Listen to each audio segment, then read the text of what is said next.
اچھا جی، خبر آئی ہے چیئرمین پی ٹی آئی کے لیے ریلیف. ان کی درخواست منظور کی گئی ہے اسلام آباد ہائی کورٹ کی طرف سے، کیونکہ اسلام آباد ہائی کورٹ نے چیئرمین تحریک انصاف کے خلاف توشہ خانہ کیس ناقابل سماعت قرار دے دیا ہے. یہی درخواست کی تھی چیئرمین پاکستان تحریک انصاف نے اسلام آباد ہائی کورٹ سے کہ اس کو ناقابل سماعت قرار دیا جائے. واضح رہے کہ اس سے قبل سیشن عدالت نے اس کیس کو قابل سماعت قرار دیا تھا، اور اب اسلام آباد ہائی کورٹ کے چیف جسٹس کی طرف سے فیصلہ سنایا گیا ہے، جس میں انہوں نے چیئرمین تحریک انصاف کے خلاف جو توشہ خانہ کیس ہے اسے ناقابل سماعت قرار دیا ہے. واضح رہے کہ اس سے قبل سیشن عدالت میں اسے قابل سماعت قرار دے کر فرد جرم بھی عائد کی گئی تھی. اب نیکسٹ سٹیپ پر یہ معاملہ سامنے آیا ہے. اس کی کیا وجوہات ہیں، اس میں کیا قانونی نکات اٹھائے گئے ہیں، یہ بھی ہم تفصیل معلوم کریں گے. ہمارے ساتھی جو ہی ہمیں جوائن کریں گے. عرفہ Feroz is with us. Arfa بتائیے گا، so apparently P T I lawyers must be really happy, کیونکہ ان کی یہی استدعا تھی اور منظور ہو گئی ہے. کیا اس کی ریزننگ دی گئی ہے کورٹ کی طرف سے؟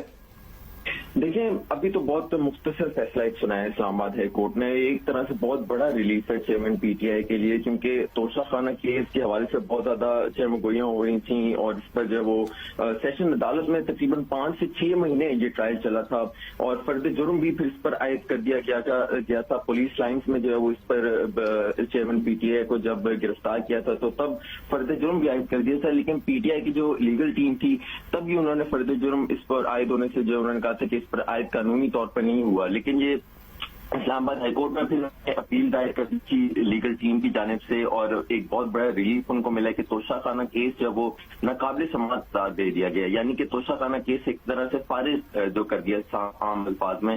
اور اسلام آباد ہائی کورٹ کے چیف جسٹس عامر فاروق نے یہ فیصلہ سنایا ہے. یاد ہے کہ کل چیئرمین پی ٹی آئی کی جانب سے ان پہ تو عدم اعتماد کا اظہار کیا گیا تھا، سو ابھی آج بالکل عدم اعتماد کا اظہار کیا تھا. اور جب ہماری بات چیت بھی ہوتی تھی پی ٹی آئی کی لیگل ٹیم سے تو وہ یہی کہتے تھے کہ چونکہ یہ ہمارا جو توشہ خانہ کیس ہے ایک بہت عام کیس ہے جس پر چیئرمین پی ٹی آئی کو بہت زیادہ دھچکا بھی ہو سکتا ہے، تو اس لیے ہم نے یہ جو عدم اعتماد کی جو ایک درخواست ہم نے دائر کیا ہے وہ اسی وجہ سے کیا. اور یہ میں آپ کو بتاتا چلوں کہ یہ پی ٹی آئی کی جو لیگل ٹیم تھی وہ بھی بہت سرپرائز تھی اس فیصلے سے. اور توشہ خانہ کیس کے یہ جو ناقابل سماعت قرار دیا یہ بہت طرح سے ایک سرپرائز ہے، کیونکہ کل ہی انہوں نے عدم اعتماد کی ایک درخواست دائر کی، اور آج ہی ایک بہت بڑا فیصلہ چیف جسٹس عامر فاروق نے جو وہ سنا دیا اور درخواست جو تھی وہ دائر کر دیا. میں آپ کو یہی بتانا چاہوں کہ یہ توشہ خانہ کیس وہی کیس ہے جس میں ضمانت پار کے باہر ناقابل ضمانت جب وارنٹ گرفتاری جاری ہوئے تھے چیئرمین پی ٹی آئی کے، تو ایک میلہ لگا تھا اور جو اسلام آباد پولیس ہے وہ وہاں پہنچی تھی، اور اسلام آباد پولیس نے جو ہے وہ